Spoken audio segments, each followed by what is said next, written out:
Oh God. I was not prepared for that. Yeah, I'm here, but Okay.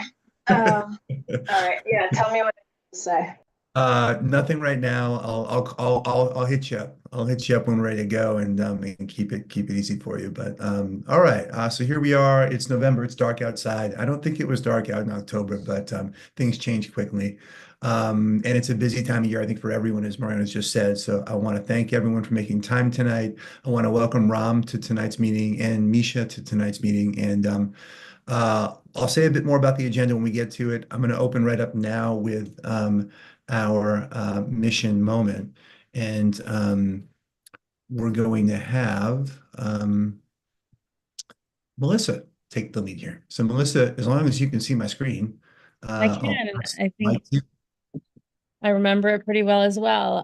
So we've talked with the board a couple of times about our AP program, about bringing it to our school, and we've discussed whether what we're doing is a good indication, whether we want to scale back, scale up.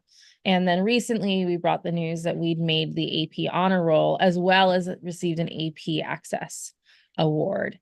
That means that we received bronze this year because 100% of our graduates completed at least one AP course, and 26% of our graduates earned college credit by the time they left us.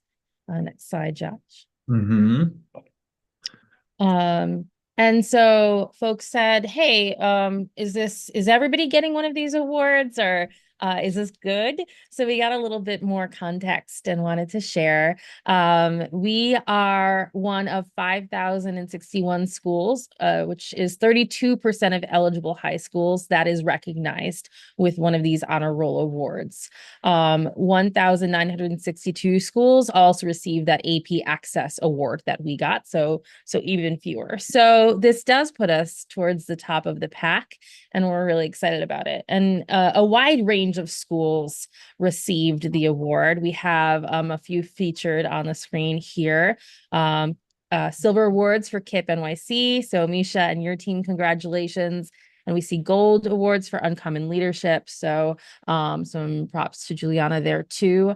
Platinum awards went to schools like Brooklyn Tech and Stuyvesant, but we're joined in bronze with some other excellent schools, Collegiate over in Manhattan, Bedford Academy, Harlem Children's Zones Promise and Ascend, our charter cousins. And they too awarded bronze. So we can see how other schools are doing as well. We're excited to be on this team, and we hope to be jumping up to join Misha and Juliana soon in the silver, gold, and eventually platinum. That's our goal now. Cool. Thank you, Melissa. And so you see a number of schools listed here, just a sample. And I invite you to take a look at the link on the email I sent you on Monday. You'll spend a good 15 minutes just digging up schools from perhaps your own past, where your kids may go to school, where your friends went to school, whatever it is. But it's an interesting list and a wide kind of spectrum of schools, as you see even from this sample. So we'll move forward unless folks have questions. All right, so with that, here's the agenda for today, fairly similar in sequence. Um, and what I would say is like in general, the board, the committee meetings we've had in the lead up to this meeting, they've been really, really strong for some time now, but they continue to be. And often they stretch beyond an hour. And so I want to thank you all for making time for these extended calls each month, in addition to the general board meetings. But the way I see things trending, let me know if you all disagree, is that a lot of the heavy lifting and strategic planning is happening during those committee calls. And then this meeting is been more generally a report out and thus perhaps a bit shorter than what we were experiencing early on in our tenure. So I see that continuing and I'm all for it because it's nice to have these sort of small groups of folks digging into some real questions about school from a few different avenues. And then, of course, we bring to the board what's relevant and what should be kind of posed out or discussed during these more general meetings. But I see tonight's meeting being heavy on the report out and perhaps a bit lighter on the strategic planning than what we've seen in past. So with that, I'll move into headlines for this month, and I've kept these a bit more brief than what we had seen perhaps at this time last year. And so just generally speaking, from three different areas of the school: academics, culture, climate, and other. And I'm giving this to folks just so they have a sense of like what's going on in school over the past month. I guess we met 3.5 weeks ago, and so not that much time has gone by, but this is also a busy time of year. So there's um there's certainly lots of events to experience. Some I'll report out here. So academically, just quarter 1 closed. I'll have a brief update on where grades stand as of quarter 1. And then we had our first round of interim assessments. Melissa's going to share out the results. From a broad standpoint tonight, we dug into that deeply with the SLC on Thursday. From a culture and climate standpoint, you'll see the picture on the right. We had our National Honor Society and National Junior Honor Society induction ceremony just 2 weeks ago. Great event. About 30 new students from both sites are now on those societies. Lots of proud parents in the audience during this ceremony. So a feel-good event with community service to take part in. Fall season athletically is now coming to a close. That means the winter season is commencing. We've had and continue to have community service initiatives happening at the school. There was a cancer walk earlier this month and a few others. We had some students take part in supporting marathoners during Marathon Sunday. We're doing a canned food drive now. Love Your Neighbors coming up soon in December. That's a big one. So that continues. And then we have conferences with our families on Monday and Tuesday of this coming week. So we're prepping for that. On the more miscellaneous front of things, we had 8th graders visiting our high school, which was a really fun and I think successful event. So we're looking to kind of build traction and momentum from that. We have open houses now happening at the middle school and high school, one tomorrow at the high school. So it's that time of the year. With regard to the renovation of 584 Driggs, there's some preparation that has occurred over the past few weeks. I'll report out on that with the AFC report out a bit later. And then we were able to meet with Misha, who's here tonight. And that was a really good conversation with our governance committee last week, coming from a couple of other conversations over the past month or so. So that's the general update of where things are as of now versus the last time we met. Digging in a bit more deeply into things we're keeping a close eye on enrollment-wise. We are down 7%, which is similar to where we were last month. We're at 502 likely enrollment at this point in time. That's under our budgeted enrollment. So this is, one of the big challenges we're facing right now and in managing things well. There are a couple of new initiatives that we have taken part in since the last time we spoke. One is students and families are now a few months in the school, at our school and other schools across the city. And so one idea we have is as the quarters come to a close at the high school, we are going to be reaching out to some of the families who we've been in touch with who didn't opt into our school this year and just check in and say, hey, how are things going? Know that we have a few seats left. And if you're interested in taking up those seats, we'd love to convene and chat with you and tell you more about what's going on this year. And so Chris is leading that cause, and that will be happening this week. We're continuing to push the backfill. Would love to be at 505 from 502 by the end of November. We'll sort of see. I think the trend has been that we've taken steps forward and then perhaps a step back here and there. And so it's been sluggish. We'll continue to fight the good fight. And so that's where things are enrollment-wise now. We'll have a few things to say budgetarily later on in the call with the AFC report out. In addition, staffing-wise, brief update and not as much movement from the last month. At the middle school right now, we've got a literacy interventionist position open. That's because we have our literacy interventionist that we were using last year now covering our 8th grade ELA class. So we're fully enrolled there. I don't believe we'll move on from this. We'll sort of see how things go with enrollment, but feel good about that. At the high school, we do have some vacancies that we're covering internally, and this has been challenging with regard to having a program and then not being able to fully see that program through what we want in the short term. But folks are doing the good work in covering as we need to as we look to fill these vacancies. And in terms of actions right now, I think the work is in weighing where we are with staffing versus where we are with enrollment and figuring out where the priorities lie and where we are making decisions that best secure our academic goals for the year, while also being prudent with regard to where things are with our funding. In addition to that, there has been a doubling down or some rethinking on our protocols for hiring because we haven't been able to hire the way we want to for some of these vacancies at the high school. And so we've got some changes from a process standpoint where essentially we're streamlining some things and intensifying our process. So getting the word out more quickly and further and connecting as a team more often than we had been, just to sort of see this through. And so the goal is to hire for a couple of these high school positions over the coming month, so that we're feeling good about exactly what services we're offering. Finally, we have priorities through the year, and I was able to share out updates on those priorities with the SLC, and so I'll bring them to the full board very briefly. Priority one is around performance management and just looking to kind of make advancements in that this year. So a couple of updates on how we're doing that this month and now. Fall self-assessments for admin are now completed, and so we're moving on from the planning and reflections of that. At the high school, we've made some changes with coaching assignments and responsibilities given some of the changes in staffing. And so I think that's better for development and performance management.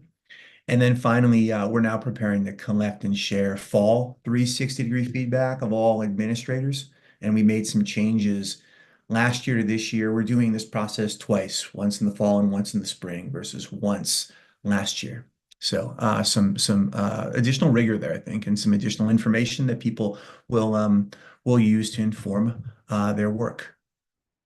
Priority two is around our implementation of our system of culture and climate, or PBIS, positive behavioral reinforcements. And so we have assessed over the past month our high school implementation of PBIS at a general level, and have a score there and have an action plan off of that. I think we scored all right with areas of improvement. One of those areas of improvement is using data and sharing data more often with our team that manages PBIS at the high school. And so we're looking to act on that now. We'll re-administer an assessment of PBIS at the high school in January, and we're going to do the same thing at the middle school in December. I reported out the middle school's progress, I think, during the October meeting. So things feel good there. We've definitely matured as a school in how we implement PBIS at both sites, and there's always work to do. Finally, the third priority is around cohesion across school 612. And this month, I'm again pleased to share that we had a really positive visit with our middle school visiting our high school. And I say positive, that's informed by the feedback of students, by some of the family members that took part, as well as the staff both at the high school who hosted and at the middle school, our 8th grade teachers who took part. And so couldn't have gone better in my mind. And now the work is in kind of taking that interest and that positive vibe and continuing with it. And so that's what we're doing now. For example, we are administering this year, and this follows what colleges do and what kids might experience in a few years from the middle school as they move into the high school and what our seniors are experiencing now. We will administer kind of an early action campaign or early decision campaign in the coming weeks. And that'll give us an indication of where our kind of kids are and families are with regard to their plans as of now. And so we'll see the degree to which that visit was effective. So that's where we are right now with some of the priorities that we set forth this year. If there are questions, would love to field them. Ideas or concerns, would love to discuss them.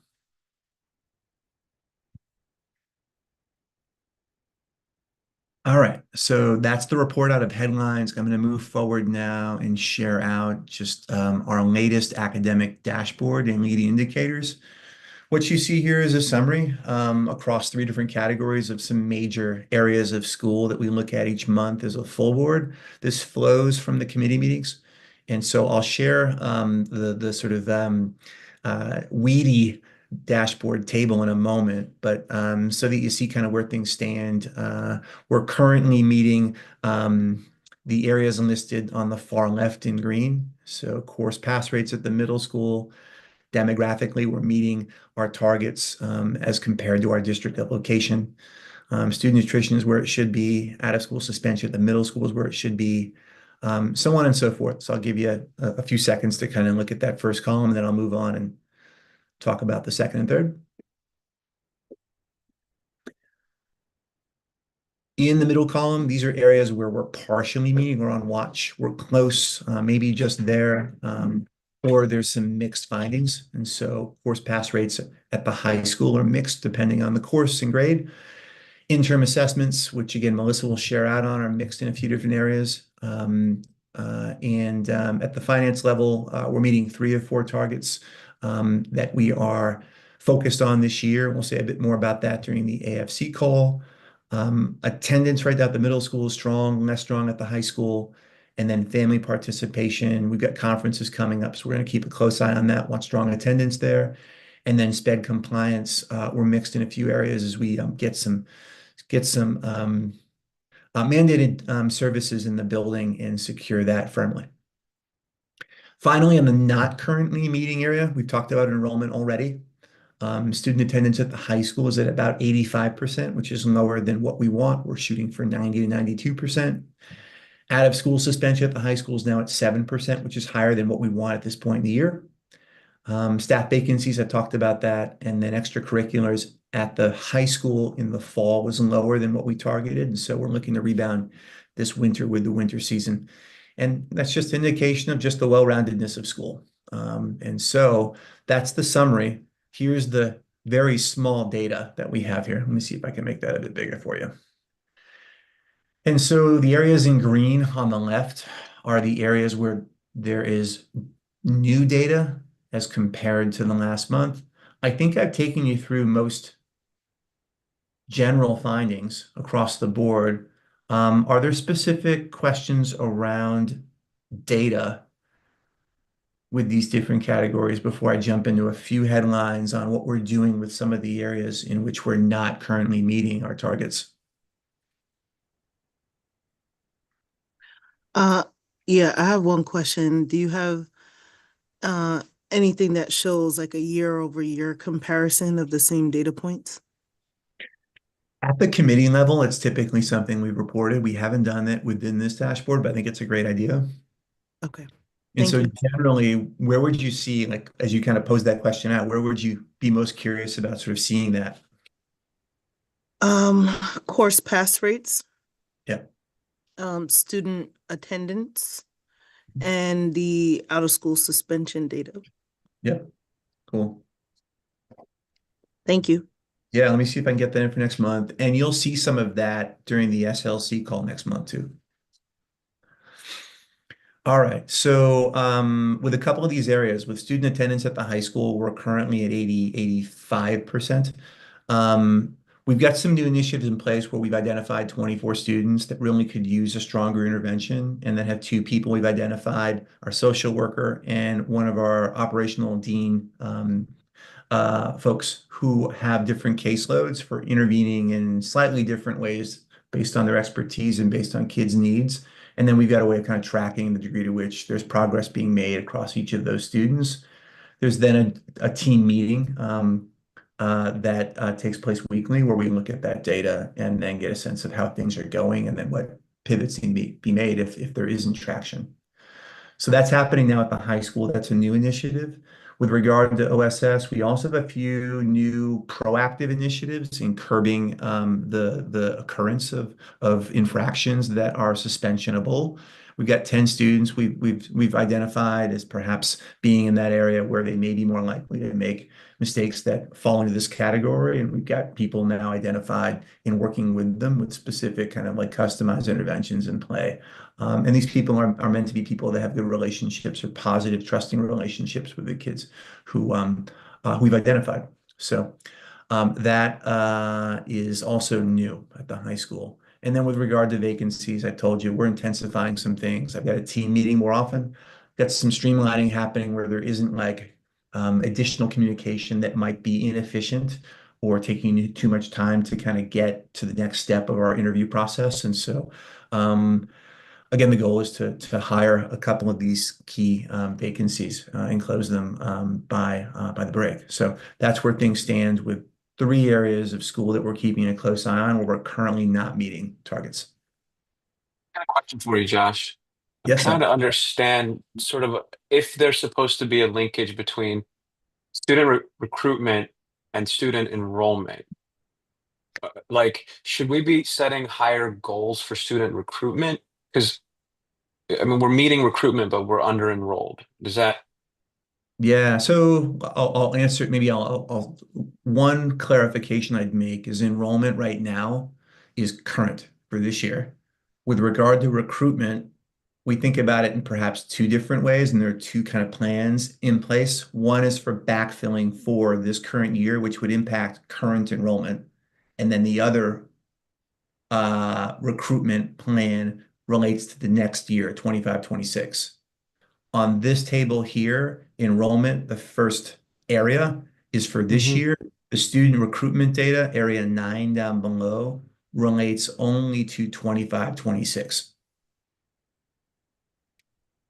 So we've got targets for next year, and you're right, they should be more ambitious in comparison to what we had last year, and they are now. We had a good discussion about this on Friday with the AFC.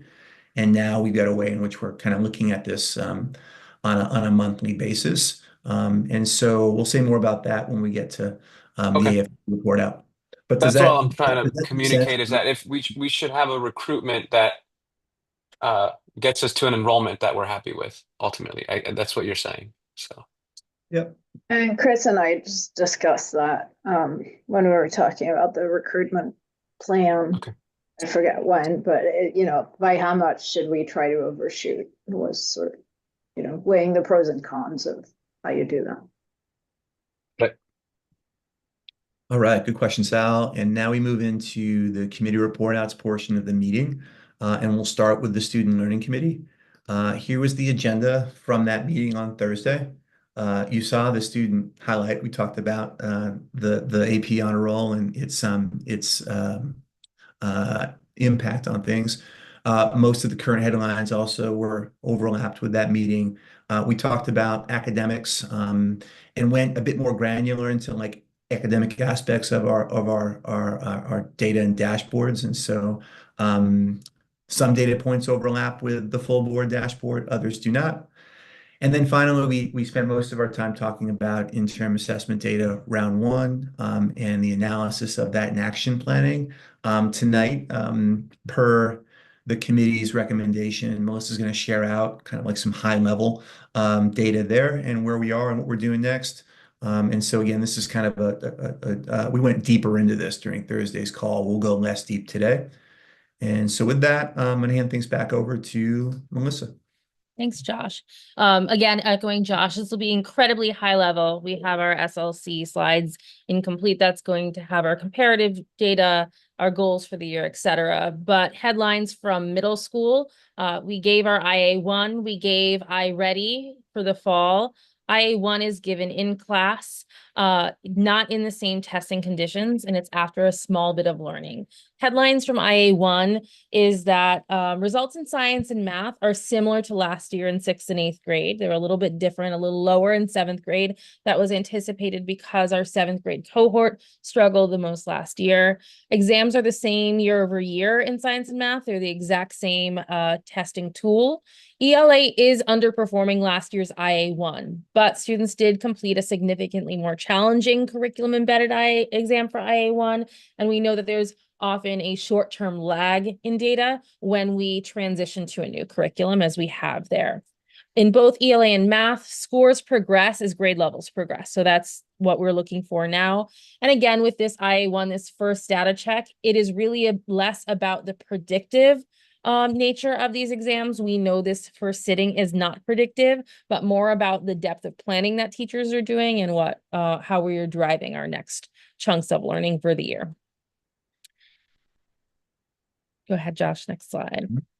So here we have our scores in 6th, 7th, and 8th. For math, we had our 6th graders, 30% of students were proficient, 40% of our 7th graders, and 60% of our 8th graders when we include students who take algebra. When we look at students who just took 8th grade math, we saw 44.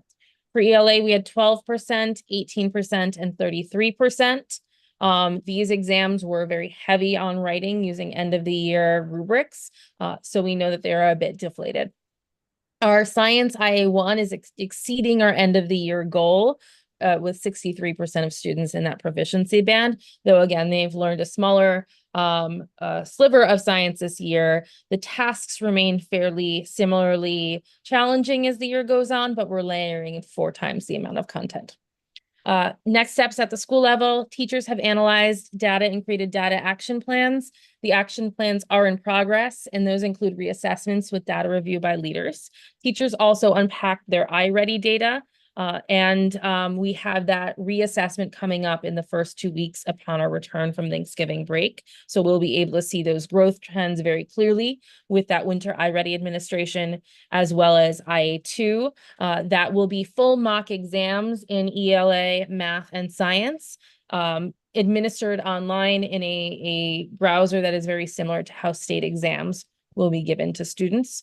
That will be a better indicator of proficiency. We know that those often also underpredict student performance because we're giving an end of year task mid-year, but they're very important for our planning, and we can compare year over year the amount of growth that students did do to how we think they may perform by the time they have the actual exam. Questions on our middle school? Cool. Let's talk about high school.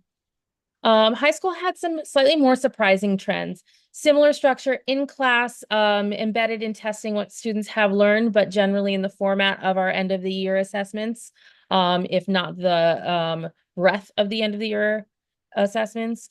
We saw growth in our 9th grade STEM classes. These are the classes where we have caps and where we're paying particular attention. We did know that our 9th graders came in with stronger 8th grade scores than the prior cohort. And we'll note that staffing shortages have adversely impacted those 9th grade STEM classes. So we think that there is still some room to grow and academic support for students in all classes. More surprisingly, because these were our stronger courses last year, our 10th grade in humanities, 10th grade history and ELA classes underperformed as compared to IA1 last year. This might be related to the foundational needs of our current 10th grade cohort. We saw them struggle a little bit more on our Regents exams than prior cohorts last year, and we know that they have some of those existing needs. So we'll share those scores here. For ELA, we also had the same curriculum shifts, so it may be some just adjustment as we move into the year, though the exam was substantially the same.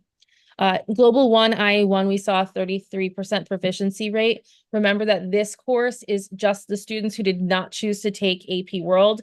AP students have taken a different assessment towards that AP exam, and then they'll prepare for that Regents when they've completed that exam. So we know that at an absolute level, this number would be higher if we were using it predictively, but we do know that we need to support the 67% of students who were not yet proficient on this one task.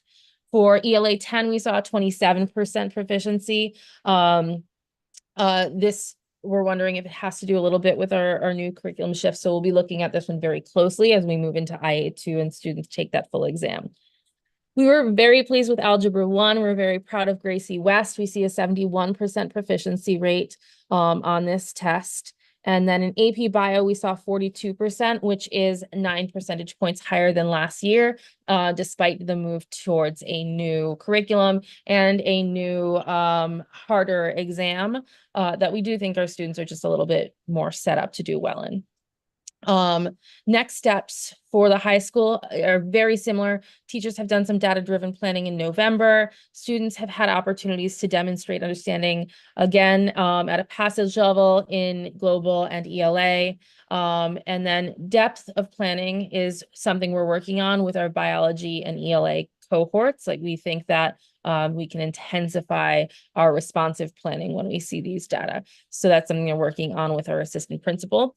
We've also reorganized coaching portfolios at the high school. So the greatest support can be given to courses that need it a little bit more. I do want to name for the board some limitations we see as we're looking at these courses with CAPS, as we're looking at these areas of needs. Our biology teacher, who we have already replaced with our department chair, he will be out for 3 weeks in December. So that is a good chunk of this next cycle. And then additionally, our Global 2 teacher is relocating in December and will be moving out of state. Our history learning specialist, who has a strong history as a history teacher, will be moving into that role. So we know kids are well attended to, but of course shifts are hard, and shifts at this time of year are hard. So when we next look at this growth data, this is some context we'll bring in. Any questions from the board? Okay. Okay, thank you, Melissa. We'll move into the next committee report out, which relates to the governance committee. And so we got to hang out with Misha for some time and had some really great conversation during that meeting. In addition, we talked about key goals for the executive director, me in 24-25, as well as the governance calendar with a focus on the next 3 months. And so I wanted to quickly share out what those goals look like for leadership at the school 612. And I want to thank the committee for their feedback and in rounding this out. And so essentially, these goals comprise of 4 general areas: academic performance, which is the most heavily weighted here. And those goals specifically align to middle school achievement and high school achievement, as well as graduation, which is in line with our performance framework with our authorizer. In addition, there's some targets around financial management, specifically the 4 financial metrics that SED uses to assess fiscal health and management, as well as our performance on our annual audit and then our fundraising for the year. And so 3 key financial goals for 24-25. Beyond that, a couple of goals around organizational health, one around these systems of performance management and making improvements to them this year, where I see us doing that each and every year, but this being a specific focus for the school this year. I've talked about some of the ways in which we're doing that earlier in this meeting. And so that's one of the goals. And then the other is around teacher retention. And so I shouldn't say just teacher, staff retention overall. That being at a mark that kind of keeps our talented folks in place so we can build. Beyond that, there are a couple of goals around compliance, one around enrollment and enrollment being equal to or exceeding our budgeted enrollment each year. And then us having a report out through SED in which there are 0 reporting issues over the course of this year. And so that's what success looks like in 24-25. And I should say that these goals obviously are coherent with other team members in different areas of the school. So I like the alignment. Questions here? Cool. So the last area coming out of the governance committee was a report out on kind of where things stand with our governance calendar and what's coming down the pipeline. And so I'll quickly share that out now. If you can see my screen, in yellow, you'll see sort of what is happening from the governance level in October through January. And the committee made some adjustments. Each year is a little different. And so this was something that we created back in the summer. And so some of the adjustments include what we typically aspire to is some sort of retreat or training going on over the course of the fall in one of the months over that span. And one of the ideas put forward by the development committee and then discussed at the governance committee level was bringing in perhaps someone with some background in fundraising and having just an open conversation around the ins and outs of that and what that looks like in schools and schools like ours. And so team members thought that that could be a useful use of times. That may be something that we bring into the mix in December. In addition to that, school visit, we're going to move that. We typically do that in the fall and spring. We'll shift that to a December visit. particularly at our middle school. So expect an invite there. And I think I'm okay. I mean, we could do these monthly and just open things up so that folks have dates in their calendar, but also there's enough of them given people's busy schedules to have folks be able to pick and choose one that's convenient for them. So expect that. In addition, we don't have any revisions that we're putting forth to SED this December. So in prior years we have, and so this is not relevant to us this year. We've got year At the 85% or no, Josh? Say that. I'm sorry, say that again. Is our enrollment sufficient to be 85% of our, Not right now. No, not at 6:15. They have to be at 5:23, and we're not there. okay, and so don't we need to tell them that, or they'll just see it when we report? The latter, they'll see it. They'll see it during the annual report at the end of the year. And so, but that wouldn't be a revision.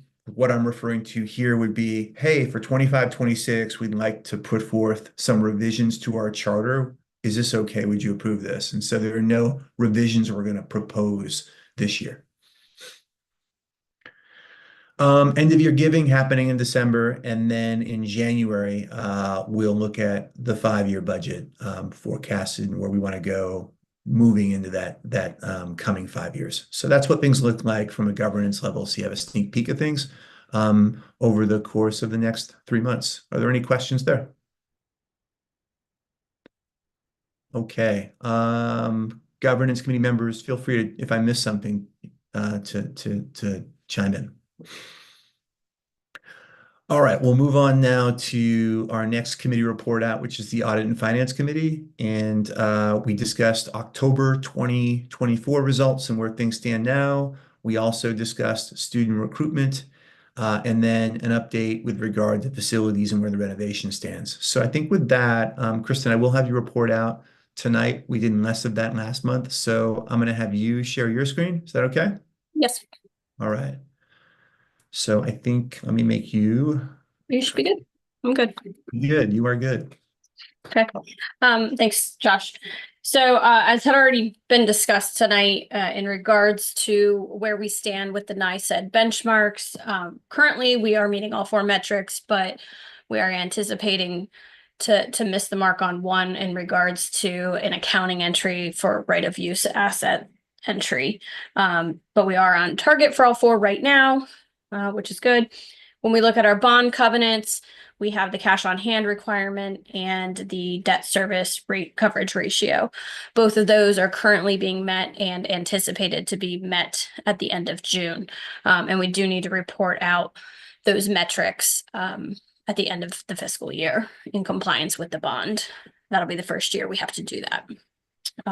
Our enrollment, which has been spoken about already tonight and previous months, is lagging behind our budget. So we are seeing some reductions in revenues that are pretty substantial. No major changes to our balance sheet. So I'll just kind of skip that. No, nothing major there. Looking from month over month from previous year, we are, if you look at the net income, doing significantly better. But I caution that in that there's a couple of reasons for that. One, our lease assistance was delayed last year due to the timing of our new lease agreement due to the purchase of the building, and when those payments started. So we're $500,000 up there.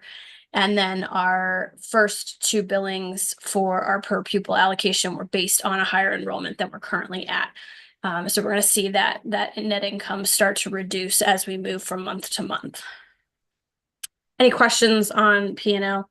I do have commentary in the document for each of the line items. If there's anything specific, I can speak to that. Okay. If not, moving on, we are projecting out for year end. What does that look like with our current enrollment and our anticipated expenditure reductions and savings where we can? So we are looking at ending the year at a $1.68 million deficit, which is what is causing that one metric for NICEAD to not be met. And that is in regards to the right of use asset entry, which is almost 1.8 million. So if we strip that out to try to see really what does it look like without that entry? We are at an anticipated $115,000 net income. And then from a cash basis, 315,000. Any questions on the projection for year end?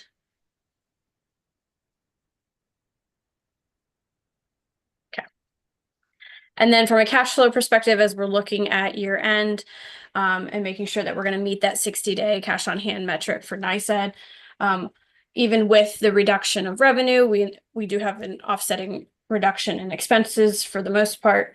And we are projecting to meet that 60-day at this point. We'll continue to monitor that from month to month. The 65.7 that's showing right now for June is slightly less than what we had last month. I think we were at about 67 days last month. So we'll keep a tight eye on that and a close eye on that. And that's the report out for October. If there's any questions, I'd be happy to take it.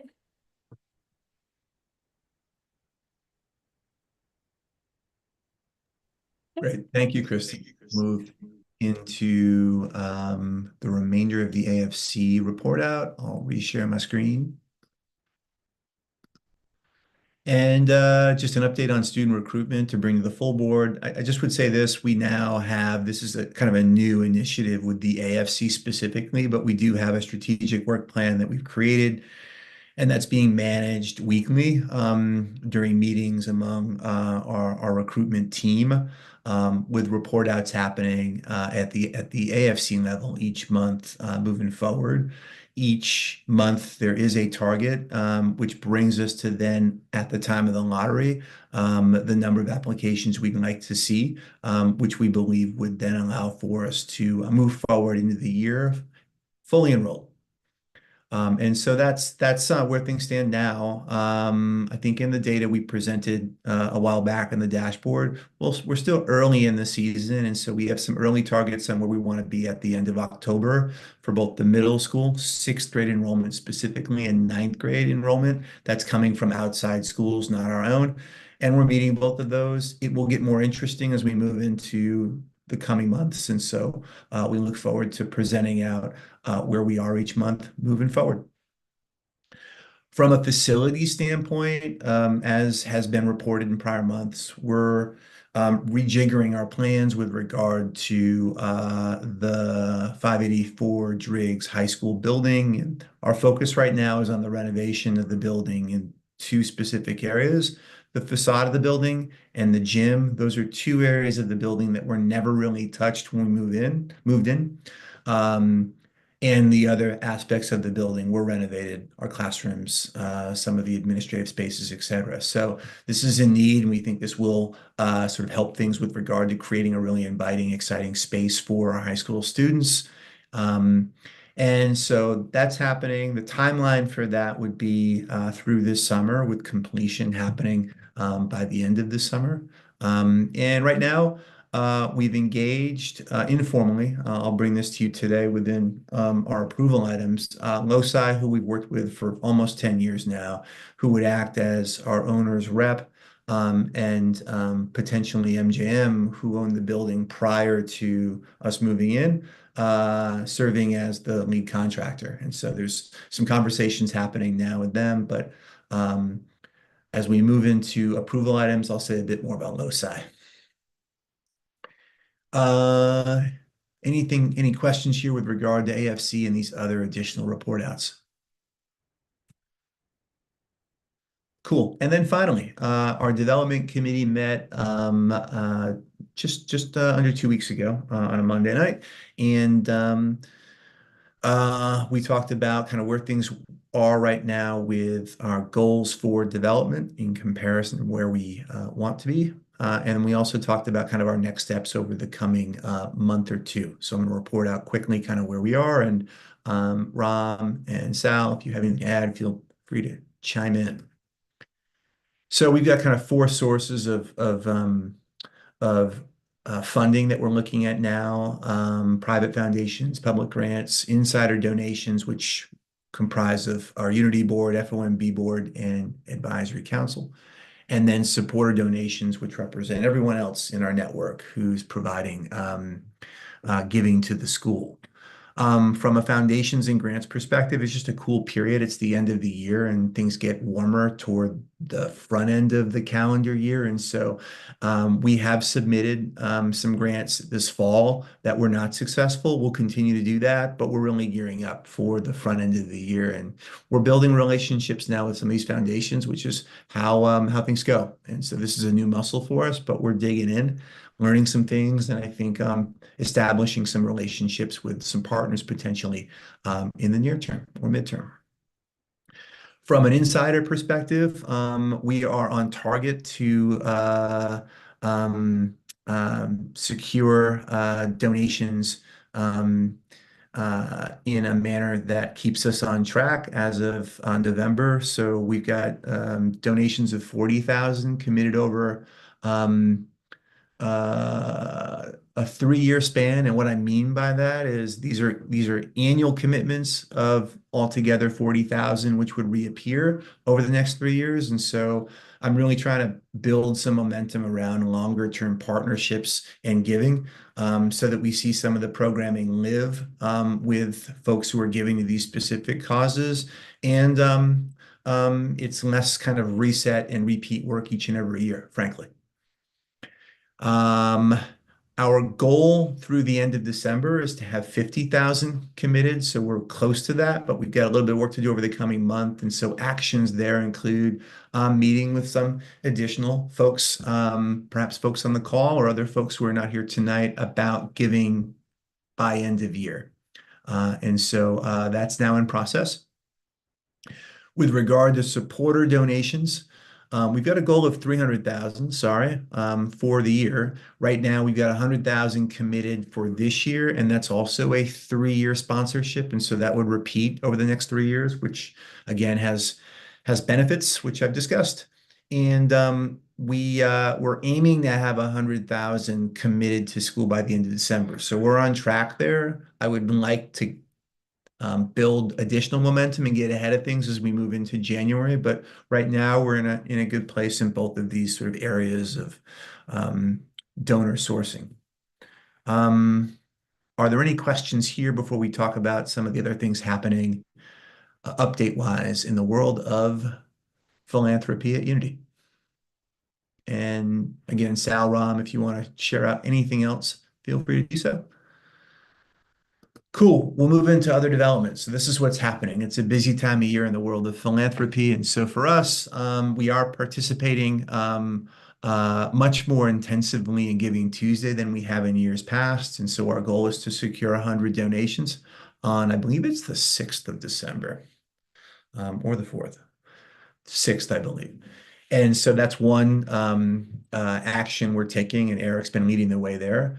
In addition, we talked about a potential development discussion session with someone who's been in the mix and done this work with other charters in the past. And so would like to make that happen in December. We'll plan it out and see if it's possible.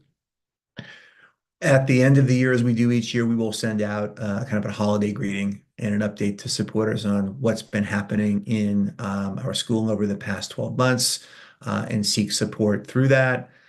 There's a new platform that we're using called Bloomerang, which helps us streamline our giving efforts in, I think, really solid ways. And so that was referred to us by someone who knows our school and knows nonprofit work. And so we're moving forward with using that platform.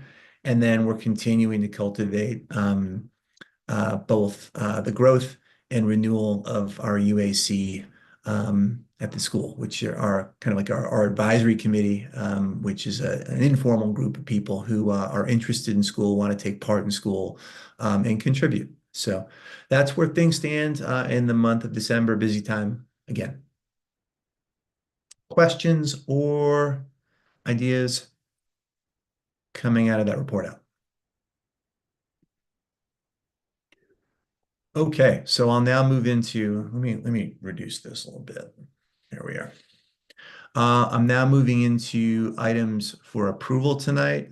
Jim is not here tonight. He's traveling. And so Mariana, if you're on, do you want to take these? And I can chime in as helpful. Yeah, sure. I don't know if you can hear me because I'm on a Yep. bridge. Okay, cool, be safe, and we can hear you. Yeah. Well, I'm in a taxi on a bridge, so I'm safer, hopefully, than if I were walking. Um, okay, so first item is approval of the minutes from the Oh September gosh, that's a month meeting. up. It should be October 30th. Yeah, I was gonna say, Being do we very not have the October ones? Okay, all right, great. So do you have any questions or any edits they would like to be made to the meeting? And otherwise, well, I guess we don't have quorum, right? We do now. Yeah, Trudy should be on, and then Jeanette is on, and then you and Sal. Okay, so I can't see everybody, so Josh, I'll put you in charge of the count, but anyone in I'll favor of delegate, I'll approving the delegate that to minutes? Chris. One of you. I got it. Yep. Thanks. Okay. I see hands. Thanks all. All right, next item, slightly more exciting. Is approving Misha's membership to the board, understanding that even though the membership does not technically become effective until a CD then approves, Misha would be welcome to attend any board and committee meetings she would like in the interim. So all in favor?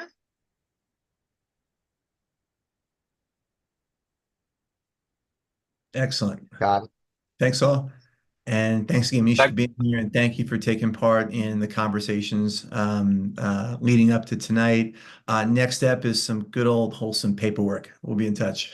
that could have been very awkward if it went a different way. I was just about to put that in the chat, but it would have been fine. Everybody gets to make a choice. All right. It was very But clear. thank y'all very much.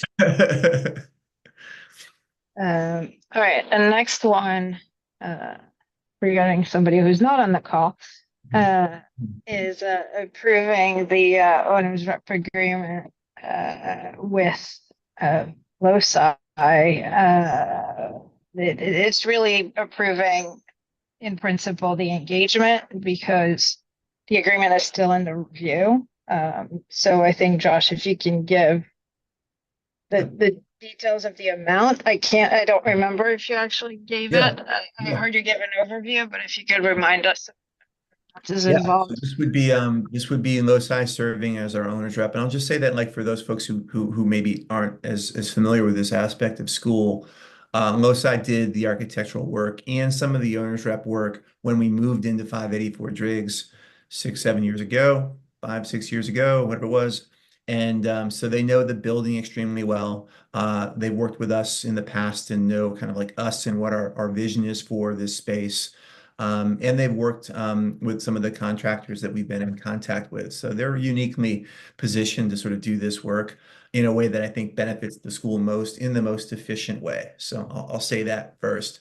Proposal wise, Right, if I can add to that, Josh, because thank you for bringing it up. This is not one where it makes where it would make sense to change horses. Um,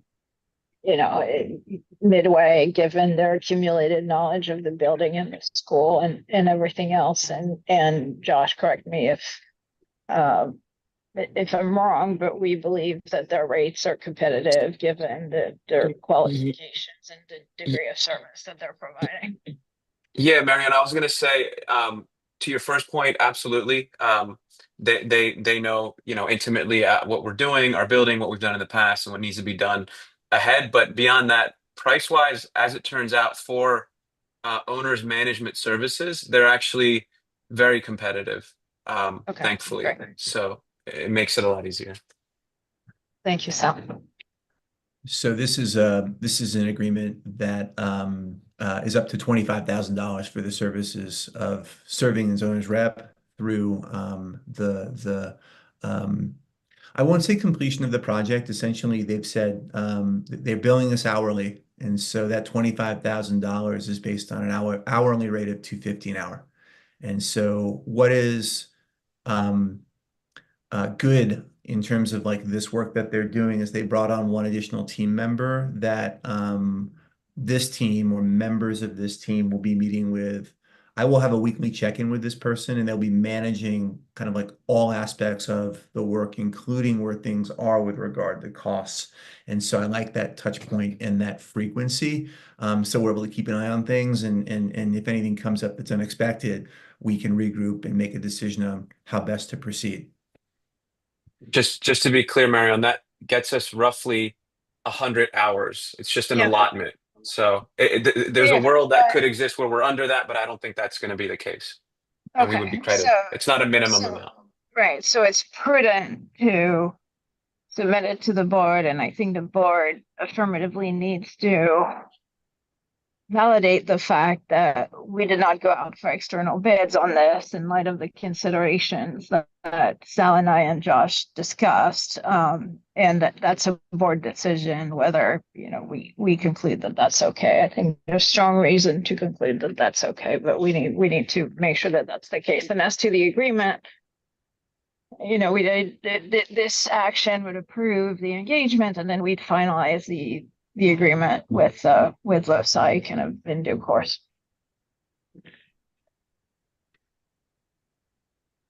Great. Are there any other questions coming from members? All right, no questions, Brian. Okay. All those in favor of approving the engagement of LoSci as owner's rep for the next round of renovations at the school?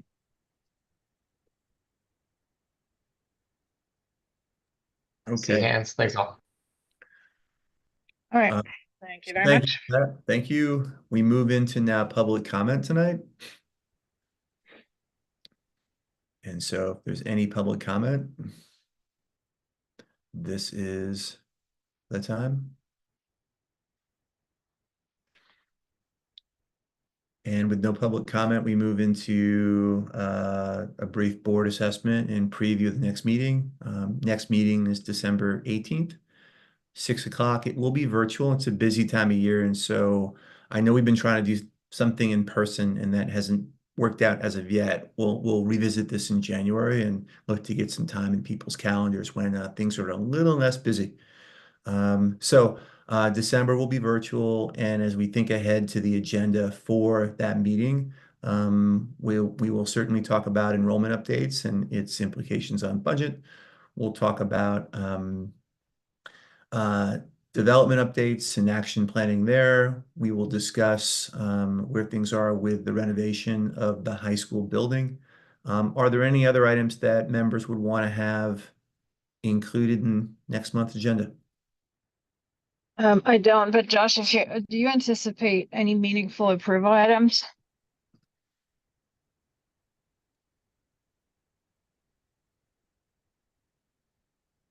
I don't at this time.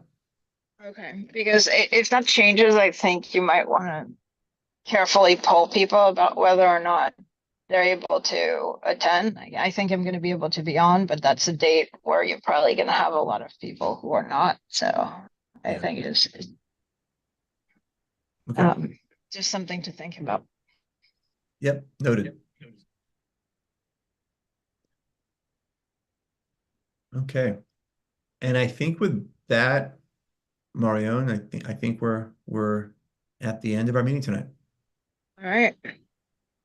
If nothing else, I believe we're adjourned. Thank you, everyone. everyone. Have a wonderful Thanksgiving, and see you soon. Hi, guys. Good night. Good night. No. Everyone get some rest, or at least some food. All right. Take care, Misha. Thank you again. We'll be in touch. We'll be in touch. Maybe this week. Essentially, Chris is going to send you a checklist of about 8 things we'll need, and so we'll just work through it and go from there.